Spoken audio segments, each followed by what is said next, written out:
Welcome back to the Hotel Orloff here in scenic rural Retreat, Virginia. It is March the 2nd, 2023, and it's the anniversary, the 11th anniversary of the first time my wife and I talked to each other.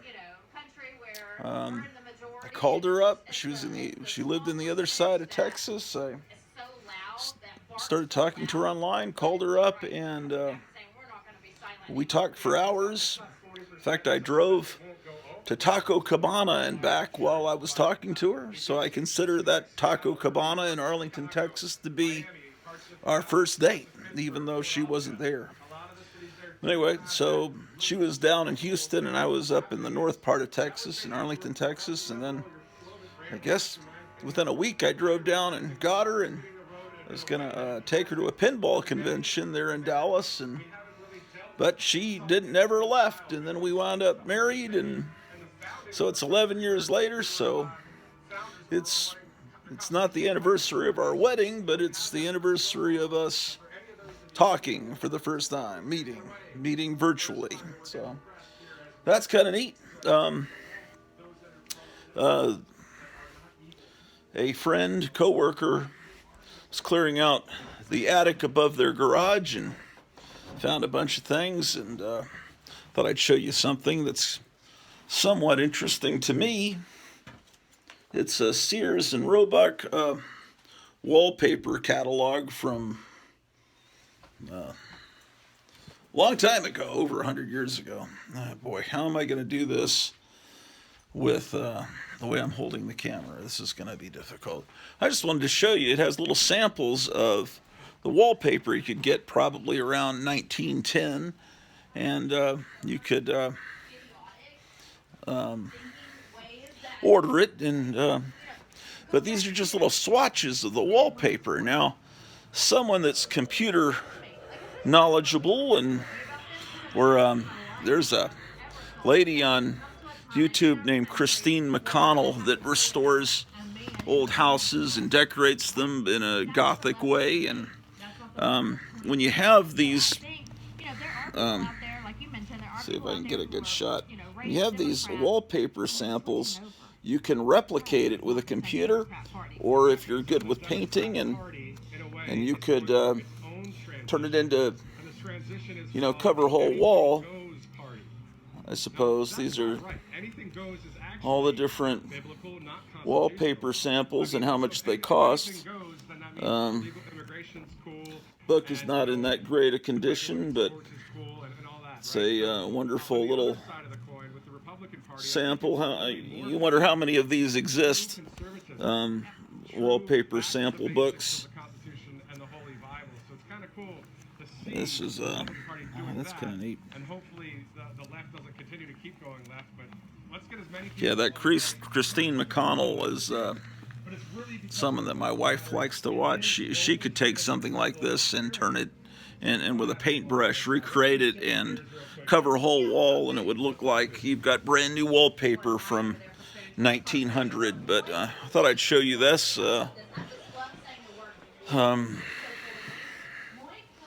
Not sure if you care, but here's the cats. Here's Ellen the cat and Pete.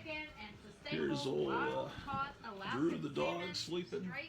It's a wonderful sunny afternoon. Hey, Ellen, how you doing? Alan, how you doing, Alan? The Moink difference is a difference you can taste, and you can feel good knowing that Alan the cat. family farm stay financially independent today. So this is a family business. They're a conservative business. Go with Moink if you like ribeyes, chicken breasts, pork chops, salmon, fillets. You can go ahead and order your box now. And the good news is, when you subscribe, you can cancel at any time. But we're thinking that you probably won't do that because it's just that good. And here's Pete the cat. So, amazing, incredible. I'm a big fan of Shark Tank. Kevin O'Leary, How you doing there? my favorite. He's Cats. a really big supporter of Trump in the couple of weeks, but he even was on. Oh, I'm lightheaded. Bent over and the blood rushed to my head. That'd be great if I passed out here on camera. Anyway, when we last met, I was showing you some Charlton Comics, and I was kind of telling you my life story, or I was talking about elementary school. Hold on a second. And anyway, the phone ran out of memory in the middle of the discussion. So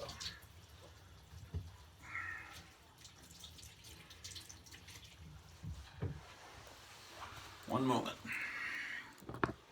So how about that? Let's head on back up to, another thing I was wanting to show you is my wife and I are going to do this new thing where we play games on YouTube, board games. So let's see what games I have here. I have all these bookshelf games. Remember these things? The one I remember being a lot of fun was Twixt. Some of these games I've never played. They were my older brother's games.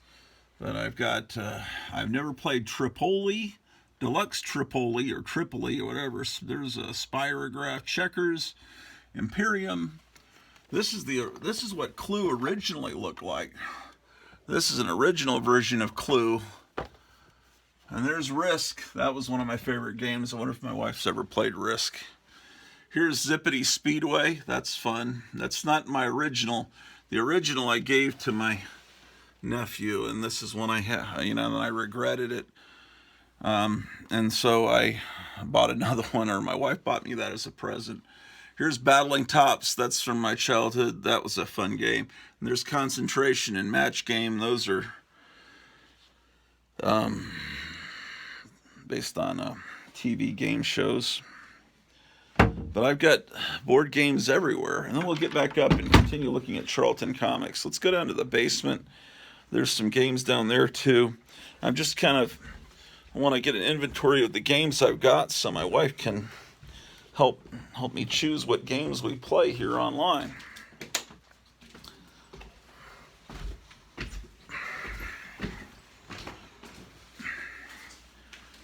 Okay. So we're down in the basement. There's some games in the closet. Closet's down here.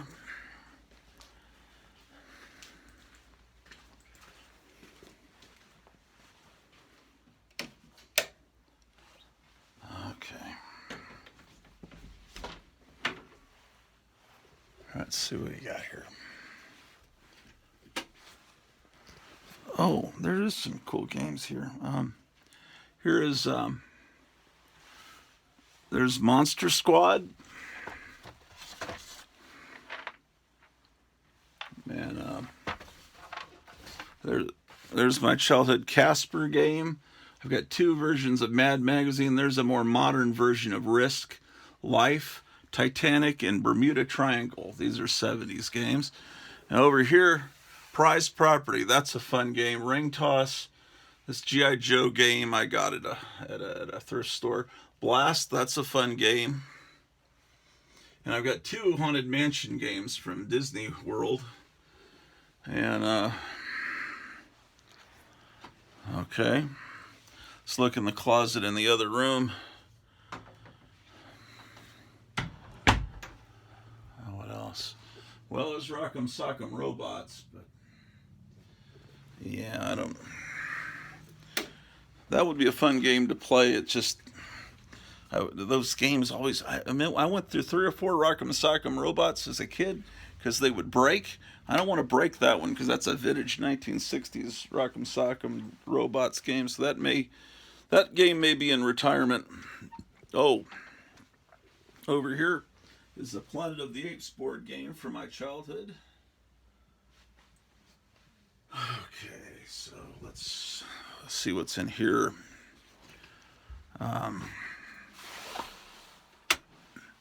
There's Witch from my childhood, from second grade Christmas in 1972. There's Sorry.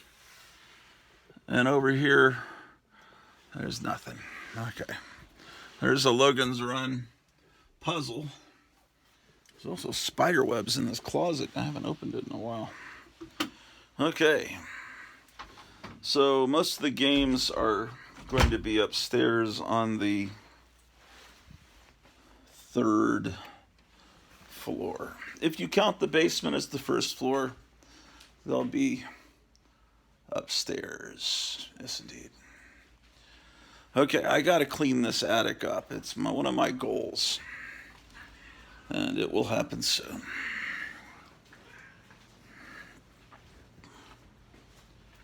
Okay. Now let's look at all the games, and then I'll continue with the story about 5th grade that I was starting last time.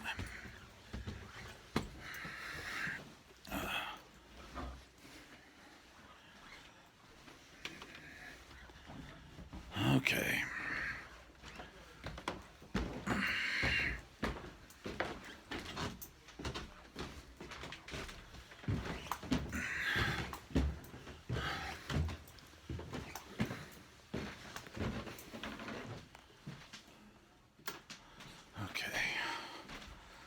Oh, there's games in here too, aren't there? I don't think this closet has a light. Yeah, man, I got them everywhere. There's shenanigans. There's broadside. Swivel.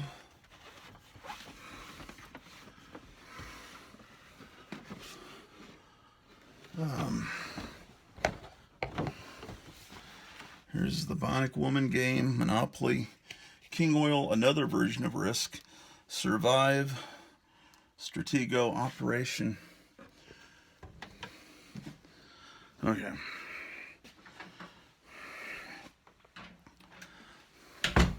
Then there's some in this closet. Whoop.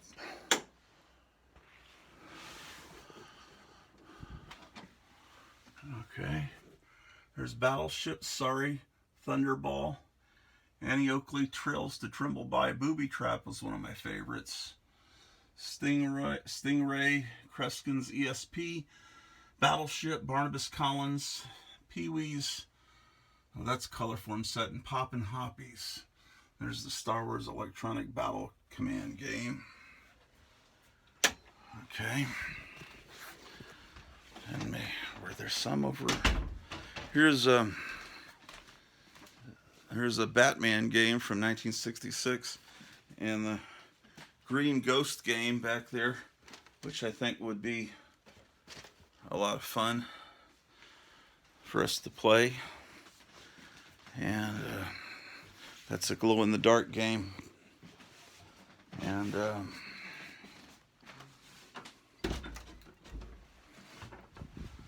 there any games in here? I don't think so. No. Oh, yes. Bunch of model kits.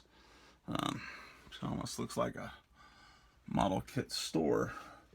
Then down here, we've got Password, Tactics 2, Blitzkrieg, Battle of the Bulge, Game of the States, Walt Disney World game, Hangman, another Battleship, Scooby-Doo, another Battleship, and Money, Money, Money. And that's my wife Sam Hain box set. She's probably wondering where that is, and now she can see where it is. It's safe. Okay. I just put it with some other CD sets because it fit there. Okay. Okay. Let's turn the light on. And then there's two more closets I know have games that we can check. And see how that is. Then back to Charlton Comics. Again, this episode is a sequel to the episode from earlier this morning, and that one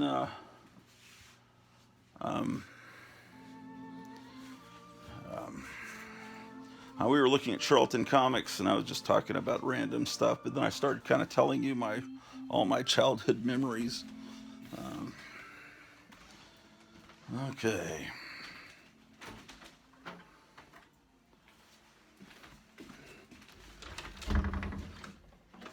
Okay, what's in this closet? There's a Hoppity Hooper game. That might be fun to play. Clue, another Stratego, Smash Up Derby. Okay. And then there'll be some in this other closet over here. Look at this artwork. Does anyone know who Bud Kling is? It says Mr. Chips, the Potato Chip Salesman by Bud Kling. This is some original art I have. I don't know who Bud Kling is. It says, does it say December 10th, 1945. So if you know who Mr. Chips is, I bought that for my friend Tom Renoni. I don't think he knew what it was either. Here's my wall of big-eyed, keen kid kind of people.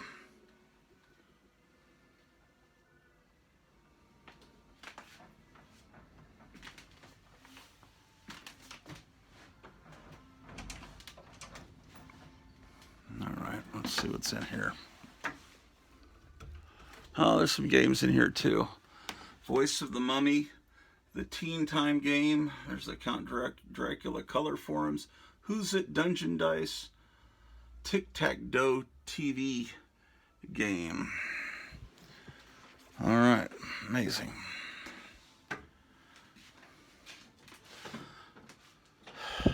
Is that all the games I have? I don't know. Seems like there's more games, but I don't know. You probably think that's a lot, but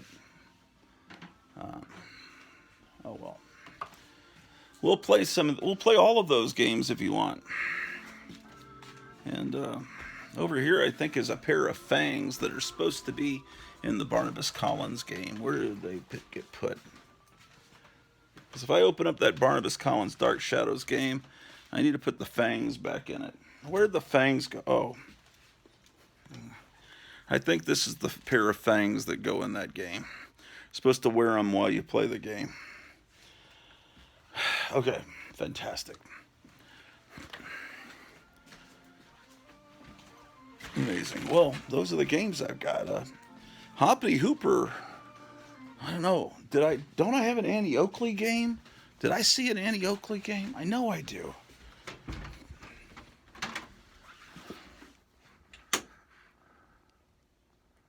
Yeah, Annie Oakley Thunderball. Yeah. Maybe Booby Trap. That's a fun game. And Battling Tops. I'm trying to think. Well, I have more than one Stratego game. I'm just trying to remember.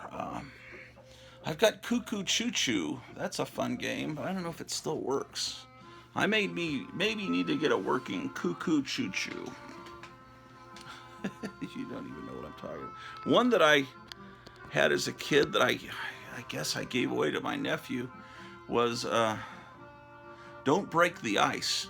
And there was a guy sitting in a little chair on ice cubes, and you had a little mallet, and you were knocking the ice out, and you didn't want the whole ice field to fall and the guy to fall to his doom. Do you remember that game? So I don't know, man. Oh, when we were last, I was talking about, well, my family moved from San Antonio in the summer of '75 to Washington State. Not Washington, D.C., Washington State. Tacoma is right outside of Seattle, and that's where we were living at the Army base there. And we lived in a big old house that I think was made for generals or something, and I went to this school that was, well, school was supposed to start and it didn't because those teachers were on strike, and I'd never encountered that before, and it just kept going. It seems like for 2 weeks. Then school finally started, and you could tell that this was a low rent school because when we worked in math, we had math workbooks, and when at the end of the year the kids had erased all their answers and they were reusing them. They weren't meant to be reused. So you could look at it and kind of look at it and see where the indentations of the pencil lines were, and kind of see what the student had put down as the answer last year. And they had you work at your own pace. which meant the teachers didn't really help you. You just kind of worked through the workbook, and then, I wound up spending a couple of weeks on one page well, that's my pace. Pace is slow. It was really horrible, and there were, that I encountered bullies, that I'd never encountered in Texas. And anyway, what I was about to say is I was exposed to this wonderful show because this is a Seattle kids show host that used to be around, J.P. Patches. He was around from 1958 to 1981. One of these wound up at Gotham City Comics in Mesa, Arizona, and man, I think he sent it to me free. I'm pretty sure, or he just barely charged me anything, because you have to be someone that grew up in Seattle, or spent at least a little bit of in my case, 1 year in the Seattle area to know who this character is. And you can see some episodes of J.P. Patches on YouTube, and he was great. I mean, his show was almost Pee-wee's Playhouse great, and he ran cartoons, and he was amazing. And I think adults would enjoy it too. That was J.P. Patches, but while I lived there, man, that was the first time I was. I think from the other side of the border in Canada, there was some station. You could barely get it. It was mostly snow, and it would fade in and out. But I saw on the TV guide listing that there was the Fantastic Four there was a radio series about that time, but that's the TV cartoon, the Hanna-Barbera TV cartoon from 1967. And so I tuned in, and I was looking through the fuzz, and I was seeing for the first time the Fantastic Four cartoon. I'd never seen it before. All the places we lived, it had never been syndicated, and so I didn't get to see the rest of that was just one day. And then I got to see the Fantastic Four, that was 75, 76 school year. Then later, about 80, 81, is that when they had the Fantastic World of Hanna-Barbera syndicated, where they would have Fantastic Four and Space Ghost, Hercules, all that Galaxy Trio. That's when I really got to see, because I loved the Fantastic Four. And that was my first exposure to it. And then I saw in the Marvel Comics around that time that there was a Fantastic Four radio show.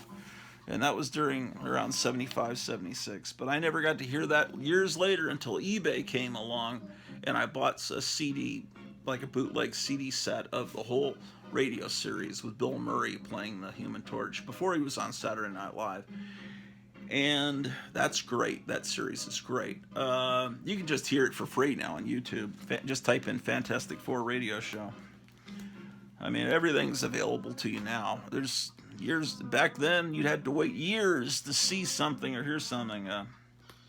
Fantastic Four TV series you cannot see on YouTube. I think there's one episode because it's copywritten, but if you go to archive.org, they've got the whole series, and you could stream that from your phone to your Roku, and then you can record it from there if you've got a VCR or a DVD recorder, old technology. I don't think the Fantastic Four TV series was ever officially released on disc or anything. Did I show you? Was I showing you Fighting Marines? Is that where I was? Let me see if I can remember. I think I showed you the Flash Gordons. I'm pretty sure I did. Did I show you this in the last episode? I think so. I don't know, because I don't remember. It seems like I would have laughed at this ad on the back if I had. But I was deep in thought, trying to remember all my childhood memories. Okay, so while I lived in Washington State, I had this friend named Roland Perry, and he told me, you really need to be buying this new X-Men comic, and I was going, yeah, right. And I didn't listen to him, and I wish I had, because that was the very beginnings of the new X-Men, and I actually waited a few months before I really got into that maybe until we moved that next summer. The summer of '76, we moved to Arlington, Texas, and then the rest of my life I was pretty much there, except for 1 year I moved to East Texas, and then I moved back to Arlington, and I lived there until like 2.5 years. Well, I think it's coming up on 2 years. Next month it'll be 2 years since we moved here from Arlington, Texas, and it's very different here. No traffic. This is a childhood copy, though. This one I remember buying as a kid. I'm pretty sure. Like, you don't really care. Well, some of you do. You understand the importance of the childhood copies. In fact, probably everyone watching, what am I saying? If you're watching this show and you've watched 26 minutes into it, you know the importance of childhood copies. It's something you're well aware of. Normal people don't watch this show. Trust me, they don't. This is for lovers only.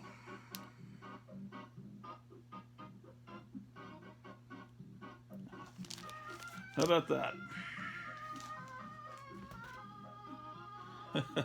Another example of Charlton printing quality. I don't know if you can see it on your TV monitor, but the registration or whatever you call it is all off. Where you see how the lines are doubled.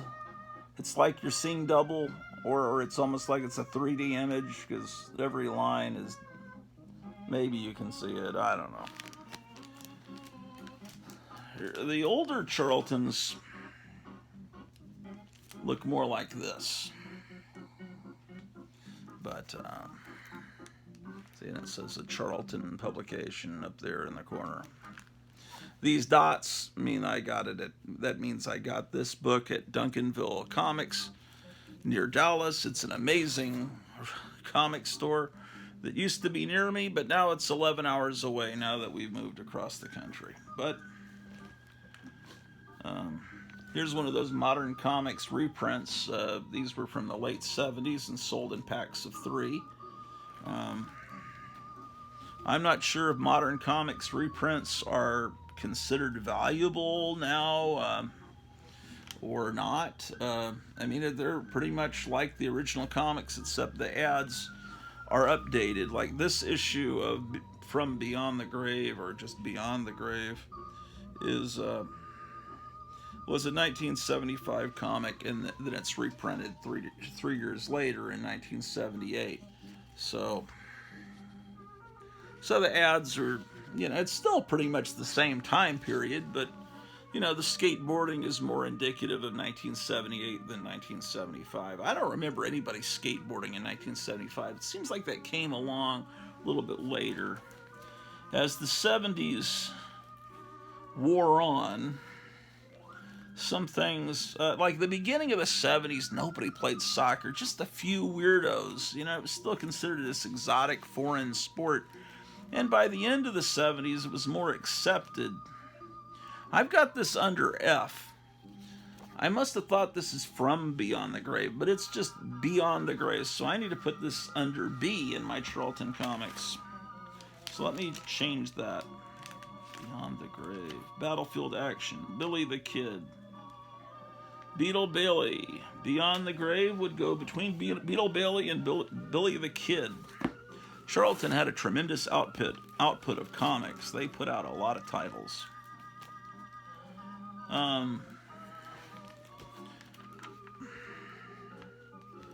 This is amazing. It's in ratty condition. Ghostly Haunts number 31.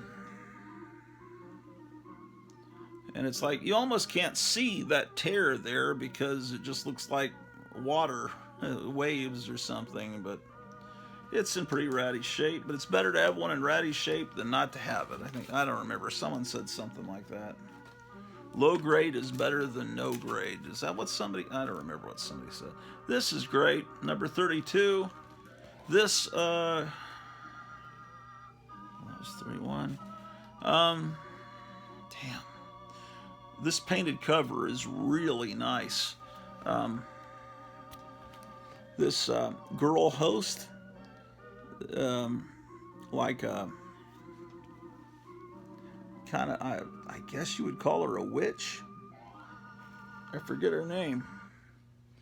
Just a beautifully painted cover. I want to open this up and look at it.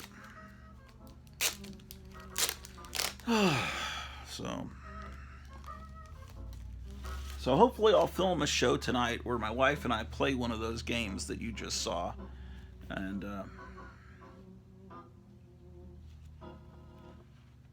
we'll see. Okay, here's the horror host inside. She has blue skin. So, artist Pat Boyette.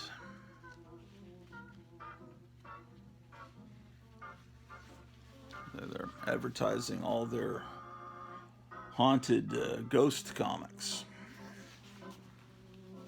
How about that?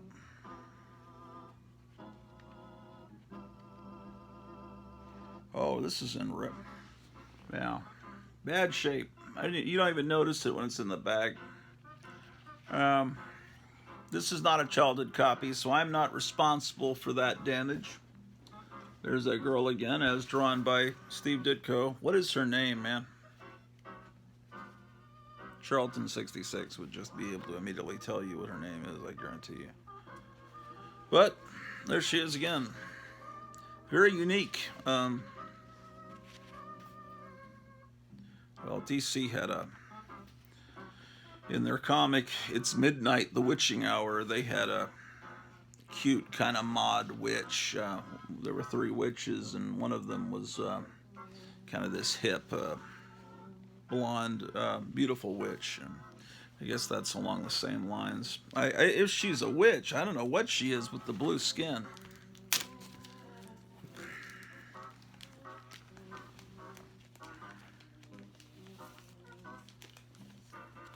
How about that? That's Ghostly Haunts 32. That's 31. Here's 48. She's still the hostess.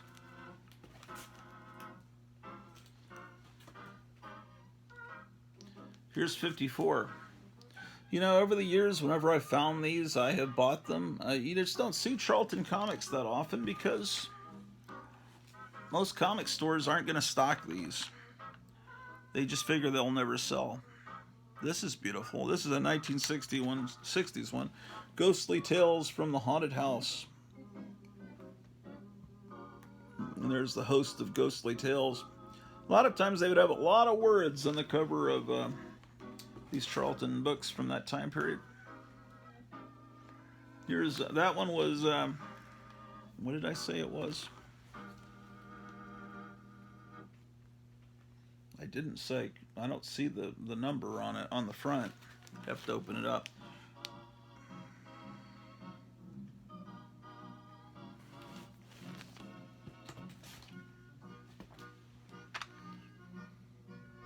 Oh my gosh. This is crazy. This is 86. That spiritualist there looks like she's right out of an underground comic. Just look at her anatomy. Okay, that was 86. And here's one that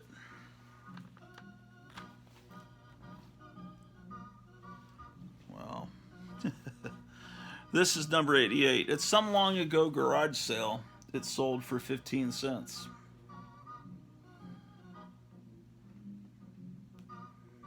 Some people would like, how am I going to remove that pin from the comic? Will I soak it in some liquid solution and remove? It's like, that's part of the history of the comic. To me, it's cool to see some kid tried to sell it. Well, he was selling it for cover price, so I don't know why he had to write that on there. He could have just said cover price, but oh well. I can't figure out how 5-6-year-olds think necessarily. There's 9, because I would have never sold that comic if I was a kid, but that kid apparently did. This is number 93, and we're now in the 20-cent era.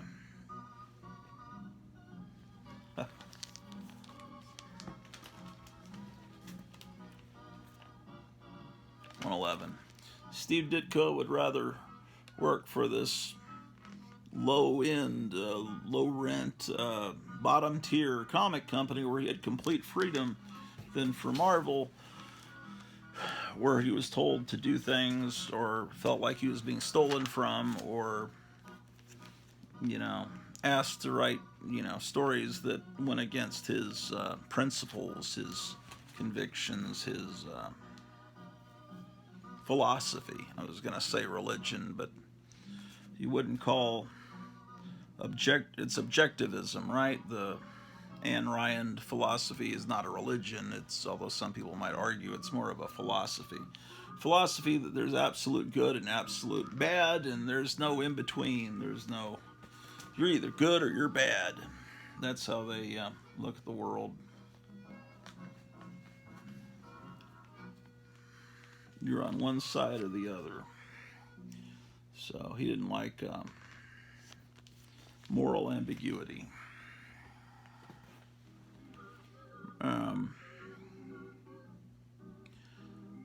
So the character of Rorschach was basically a British warlock writing Watchmen that was kind of making fun of Steve Ditko's philosophy. 11. Number 11 of Ghost Manor. They have a lot of ghost titles.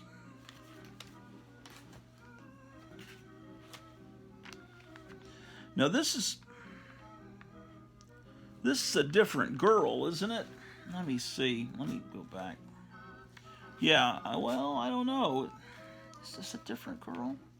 No, I think it's the same girl from Ghostly Haunts, right? You see her, right? Okay, blue skin, everything, Widow's Peak, everything. And Ghost Manor has this girl. Is it the same girl? Posting two different, oh, it's number 13, and they really want you to notice that. 13. Anyway, a cool looking host. I have 2 copies of this, apparently. So the next episode of this will either air tonight, and it will be us playing a game, probably after dark, on the front porch, which is enclosed. Or the next episode is going to be tomorrow afternoon, when Milton Knight will be the guest, famous cartoonist and animator. Number 17. At least he's famous to me. 17. 18.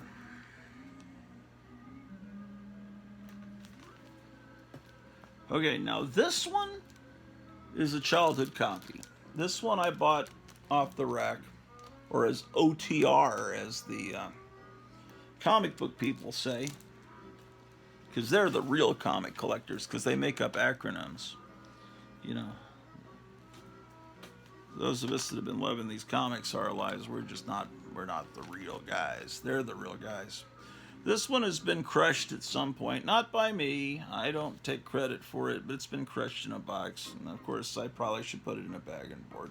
Yeah, right. Well, that costs money that I don't have. That's Ghost Manor. Let's look in it. Since it's not bagged, might as well look in it. From the 60-cent era. Every time I see a video game ad in the back, or in a comic book, you just realize, well, that's, you know, a sign of the end of the industry, because video games killed comic books. I mean, they still publish comic books, but they killed comic books as an entertainment medium for children, which is what they were aimed at. You go in a comic store, it is not, 99% of the time, it is not children buying the comics. It is old folks buying comics that just, for some reason, are still buying them out of habit or whatever. Or maybe they just, you know, don't realize that. I can't explain it, man. It's just like asking me to explain why Charles Manson did what he did, you know? I don't know. And I can't understand why someone would buy modern comics. Okay, this is cool. From the 60s, it's Go-Go. I sure would like to get more of these. This is my idea of wonderful. This is just fantastic. You got David McCallum from Man from U.N.C.L.E. You got Ringo Starr. It's like cartoonish 1960s. Everything I love about. Just fantastic. Just fantastic. I just can't even. I'm at a loss for words. Plus, I'm tired. Oh yeah, Paul Revere and the Raiders. Someday, people will appreciate Paul Revere and the Raiders.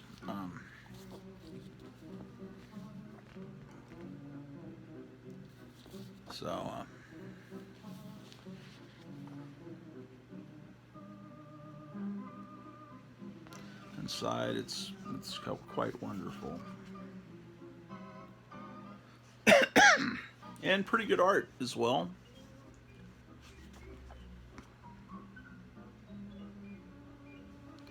The Wildlife and Adventures of Miss Bikini Love.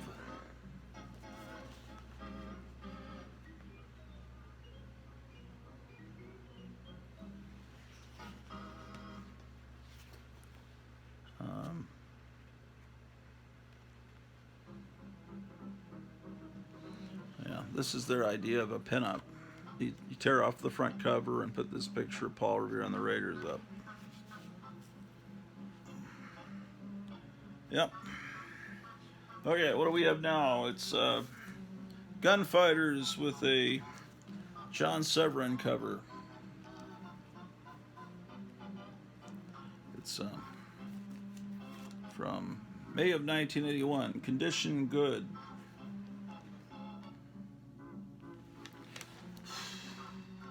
This was sent to me as an A-OK, I believe. See, this is where you need to write. When you get an A-OK, you need to write. This is the writing of the person that sent it to me. It was either Graphic Man, could have been Charlton 60s. This is where you feel like a real heel. You don't remember who sent you the book. So in the future on the backing board, I'm going to write whenever someone gives me a present so I can remember. But there's several people that have good enough taste that could have sent me this book. That's embarrassing. This is a childhood copy. This Hanna-Barbera Parade. I bought this as a kid. 100%. And same with this one. Now, Hanna-Barbera comics were being put out by Gold Key, and then they switched over to Charlton. I'm not sure why, because look at this ad. I'm not sure why they did that, because unless Gold Key just got sick of paying Hanna-Barbera for the license and just said, hey, we're going to do our own stuff. It had to be that. It can't be like, we're unhappy with how you're handling our characters, Gold Key. Let's take them over to Charlton.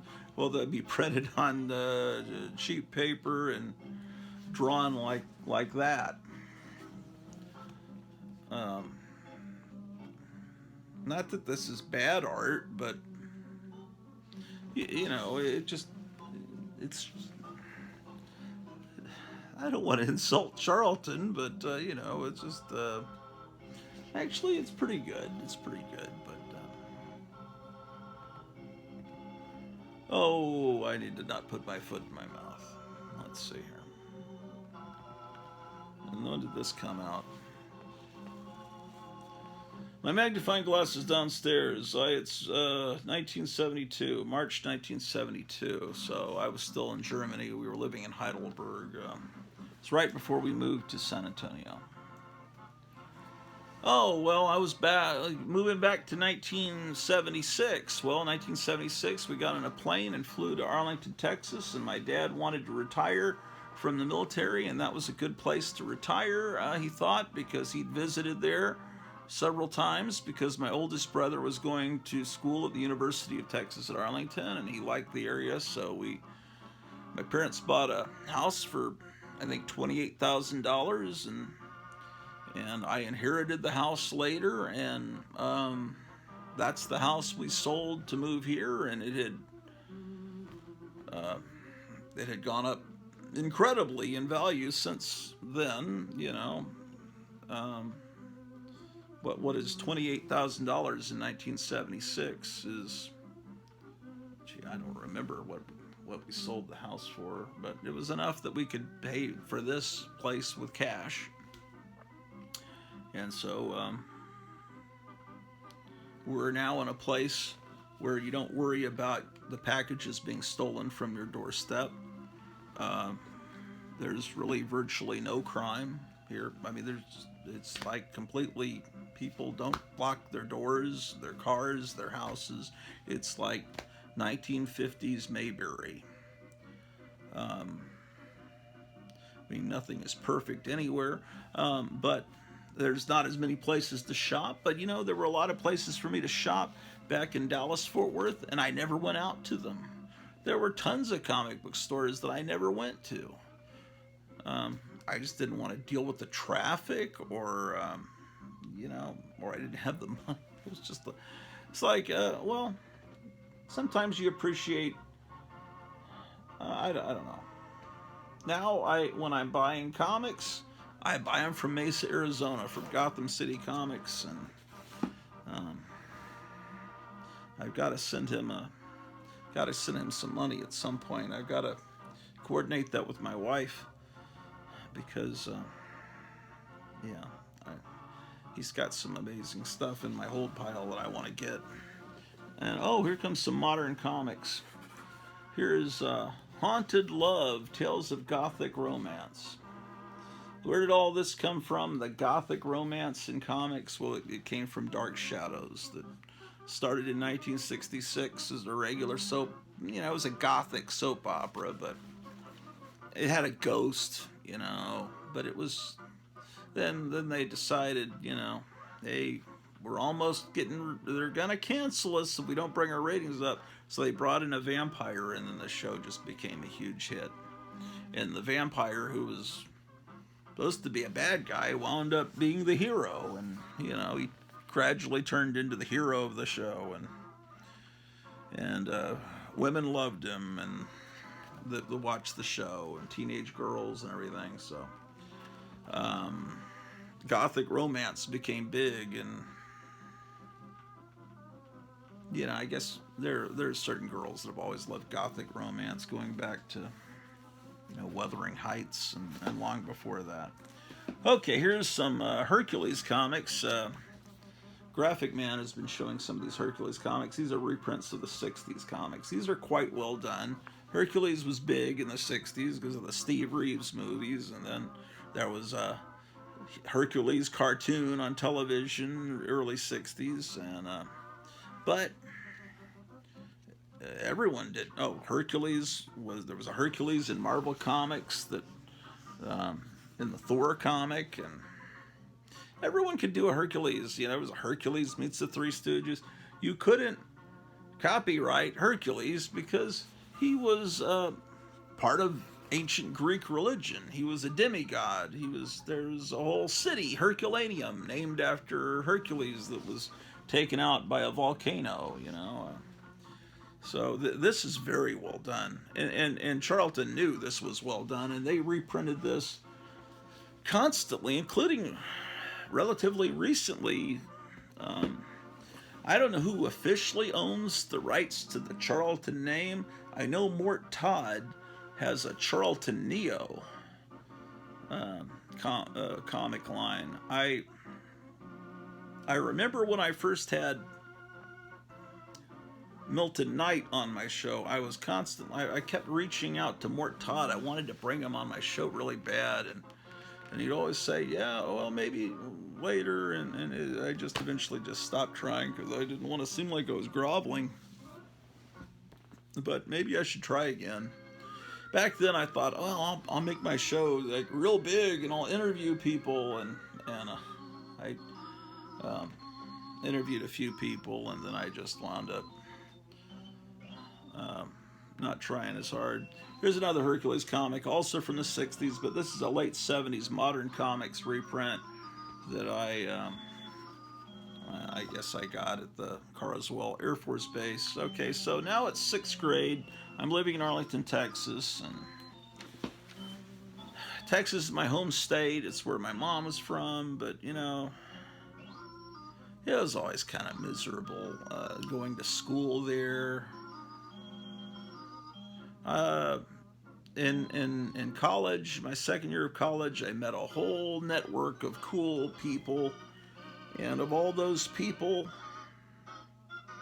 I'm still in touch with a couple, but one of them went to Hollywood later and passed away a few years ago, Tom Ranoni, and his good friend back then, they had a falling out, and a couple of weeks ago he had some brain bleeding, and I need to get in touch with my friend Randy and find out how he's doing, if he's out of the hospital now.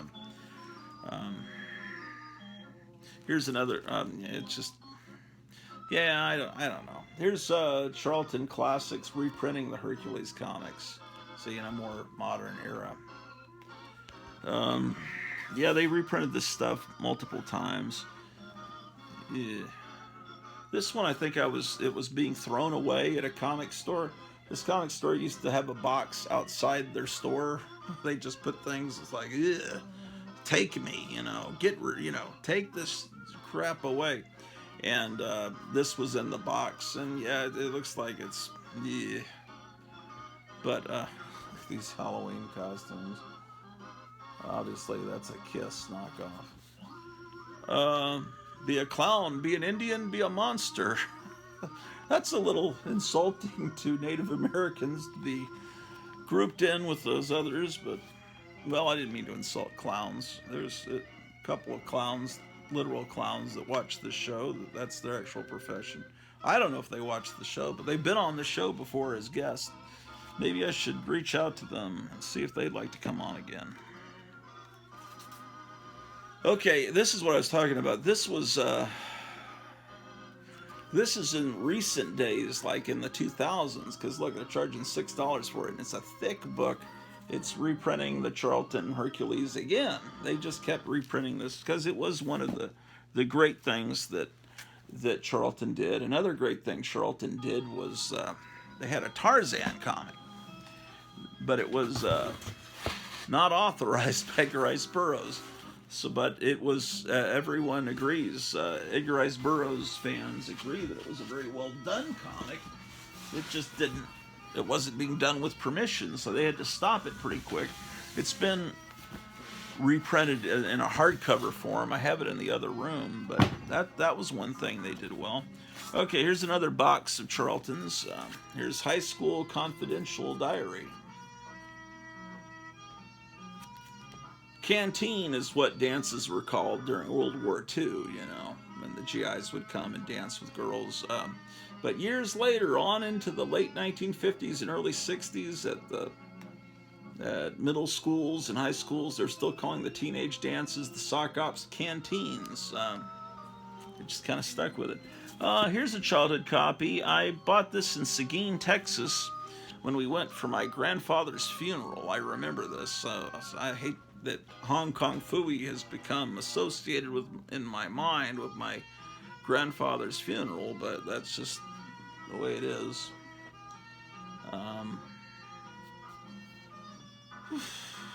Yeah, so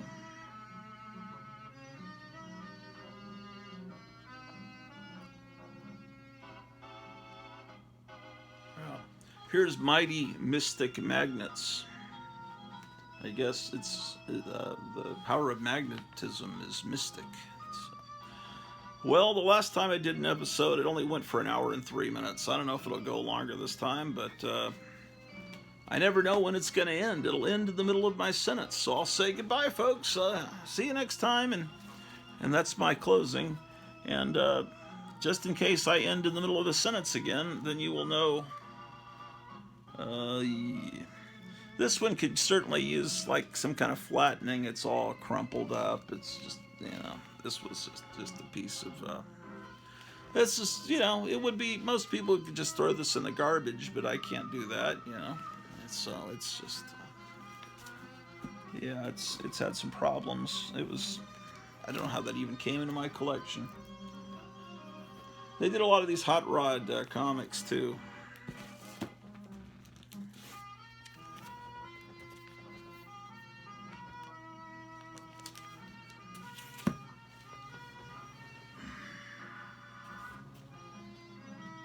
Hollywood romances.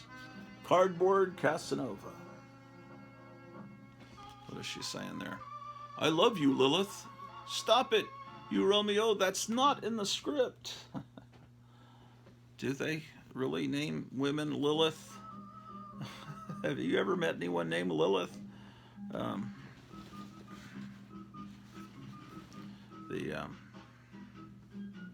If you think deeply, you realize Lily Munster the Lily comes from Lilith, and then you realize if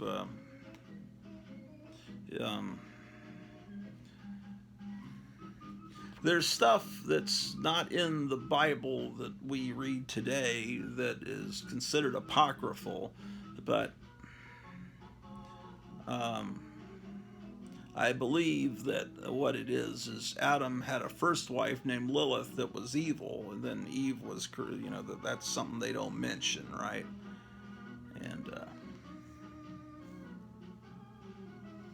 And then there's some people on YouTube that if you listen to, or they talk about when the snake on the tree was trying to seduce Eve and get her to eat from the fruit of knowledge, that they actually, the snake I guess took human form, and they had a child, and that child is where that all the evil reptilians come from that are secretly running our government and all that. If you listen to David Icke.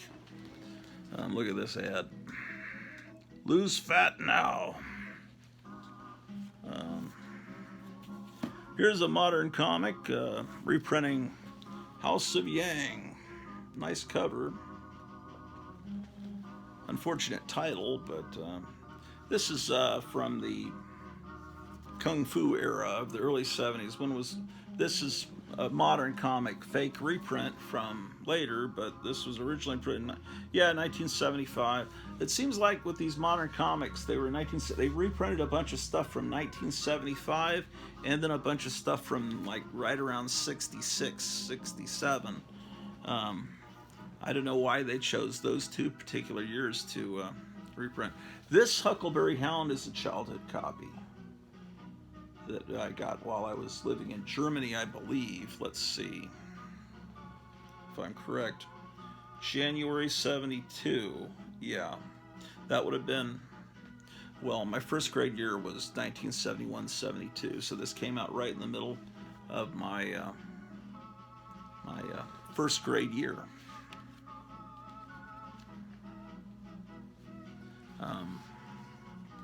We need to send some of these to Zelensky, the Polaris nuclear subs.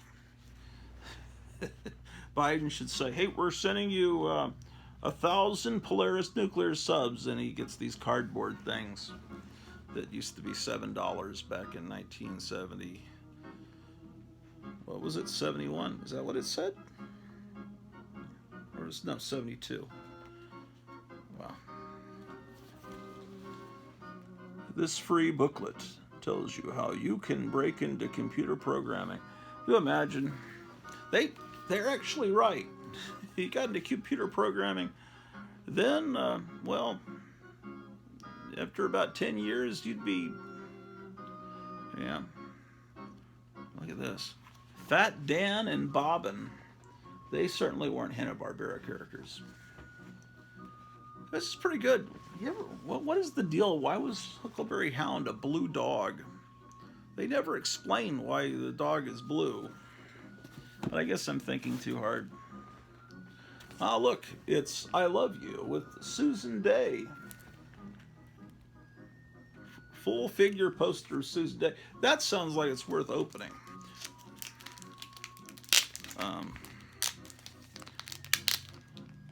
So there was Susan Day in the Partridge Family. And over on the other channel, there was the Brady Bunch with Maureen McCormick. And they were about the same age and both equally beautiful. What is it going to be a photograph or is it going to be a Charlton style drawing of Susan Day? That is the question. And if it's a photograph, it will be reproduced more than likely with Charlton quality reproduction. But let's see, let's take a look. Where is the Susan Day picture? Love no more. Look at this sound effect. Boom, rippa, boom. Never finish high school? Well, probably if you're reading this. Skinny legs and heavy legs. Look at these wigs that you could wear while reading I Love You magazine. Here's all the different romance comics from Charlton. Okay, where's the Susan Day poster? Lots of, hey, you need to lose weight if you're reading Charlton romance comics, obviously. And you need a vampire bat. Lose weight and have vampire bats, and the boys will all think you're cool. Actually, that's true. If a girl had vampire bats all around their room, they'd probably... Oh. Here's the full figure Susan Day poster, man. So cut this out and hang it on your wall. It'll be like Susan Day is right there with you. Okay.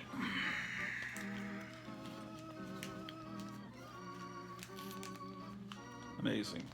I mean, that really is cool. This is a cool comic. How about that, ladies and gentlemen? I love you.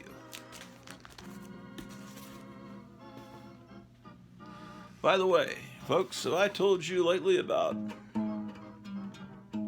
shredded Ralston? Shredded Ralston for your breakfast. Starts the day out mighty bright. Gives you lots of cowboy energy and a flavor that's just right. It's delicious and nutritious, bite-sized and ready to eat. Take a tip from Gratu, go and tell your mom. Shredded Ralston can't be beat. For better breakfast, it's Ralston. 1, 2, 3.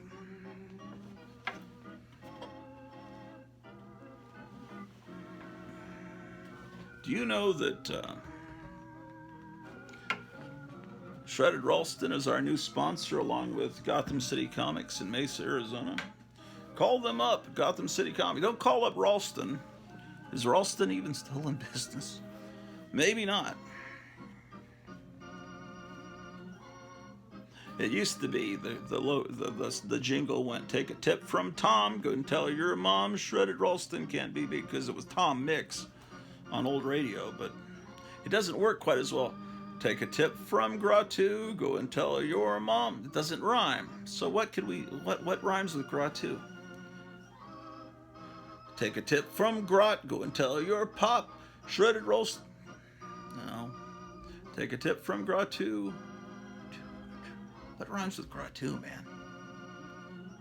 Take a tip from Gratu, go and tell Clatu.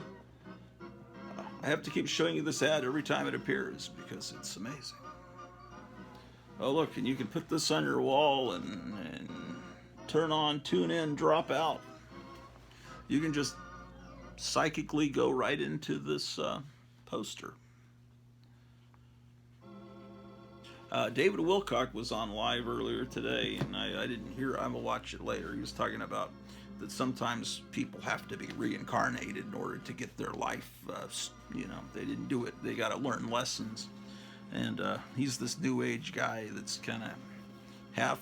He claims he's been talking to the Archangel Michael, and he's written a bunch of books with all the stuff that Archangel Michael's told him. But anyway, he says that when you're reincarnated, you still kind of look like yourself, because there's an actual look that your soul has, and it's like no matter who you're.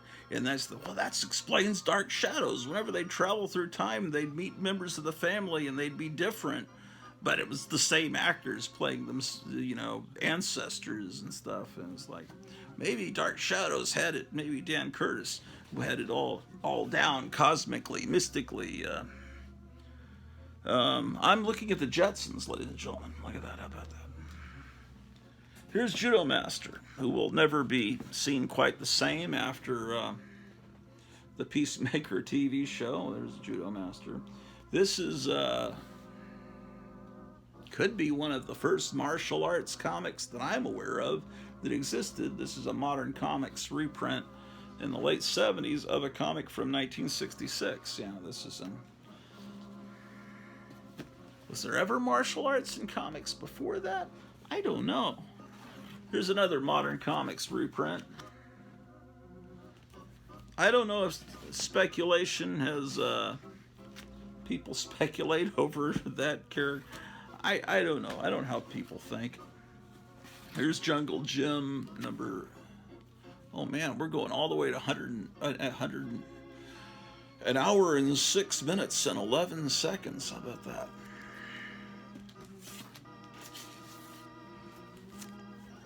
From Comic Book World. Isn't that where Eric Brain works? Conga. This was a gift also.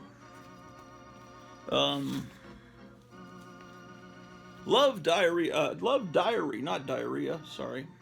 This is one I showed on the 4-Color Fossils the other day, and then Eric brained me. He had the same comic he was going to show that night.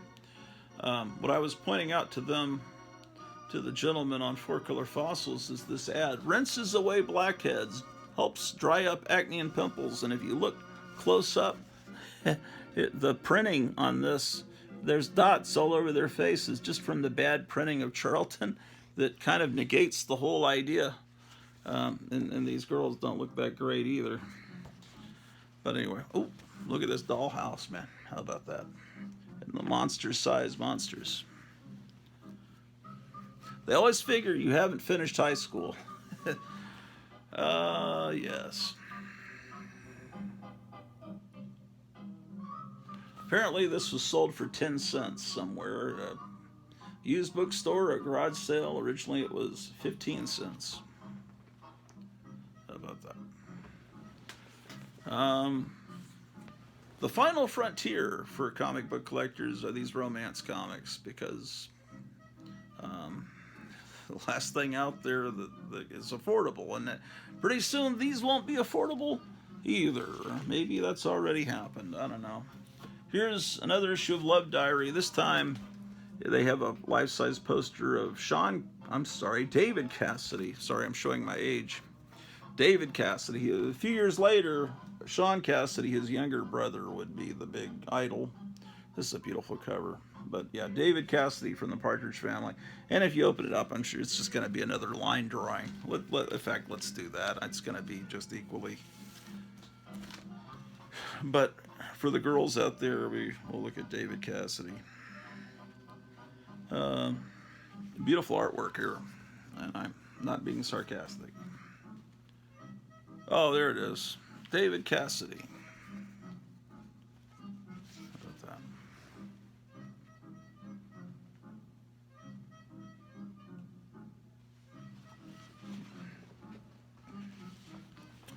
So, how's your Saturday going? Is it going wonderfully? Yes, of course it is. Yeah, boy. Tell you what. Week after next, I'll be off all week. 1 week from now, I'll be off for an entire week, so I'll probably inundate you with a lot of content, a lot of episodes. This is Love Diary number 89. Here's the first issue of The Many Ghosts of Dr. Graves, and that's a lot of text. Come in. Don't be afraid. Come into my den and sit down. Graves is the name. Dr. M.T. Graves. You may have read my books or seen me on TV. I'm something of a reputation as a ghost buster. True, I have proven many a ghost to be a fraud, a special effect. I have uncovered many a plot to frighten or exploit an unwary victim, and I shall tell you some of these stories. But what of the dozens of cases I couldn't solve? The ones that got away? These are the real tales of suspense and shock, mystery and dread that I want to tell. So relax if you can. Pay no mind to any screams or moans. Just listen with your shell-like ears to the tales of the many ghosts of Dr. Graves. He's just insulted my ears, my shell-like ears. That's actually pretty good text. It sounds like it's a script from old-time radio. Many Ghosts of Dr. Graves. That's the first issue. That's a key issue if I ever saw one. Here's another one of these modern comics reprints, and this is probably from the original comic is from '68, and this is a reprint, modern comics. So this is 10 years later. Right, Drew the dog? Who's back there? Here, Drew the dog. Here's some fantastic Steve Ditko art.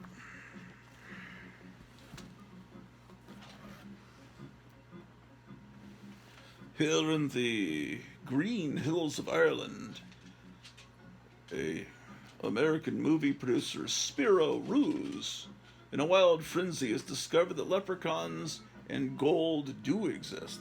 Oh yeah, there's the leprechaun. That's pretty spooky, man. I thought he was a ghost investigator. Why is he going after leprechauns? Okay. More text. Until this very moment, Fred and Cleo Dawes had no inkling that there was anything different about the old house which they've just bought. The apparition you see here has no intention of permitting them to move in. Get out or I'll kill you. For Fred, make it go away. Look out. Now, do you know why? This is issue number 17. Another modern comics reprint. Reprint of number 25. Oh, but this is the very first copy I ever bought of the Many Ghosts of Dr. Graves. This one I bought as a kid. So this is special. This is number 41. The Sorceress. Yeah, I bought this one when I was living in San Antonio. It's the childhood copies that are the special ones that you really light up when you see them. Indeed.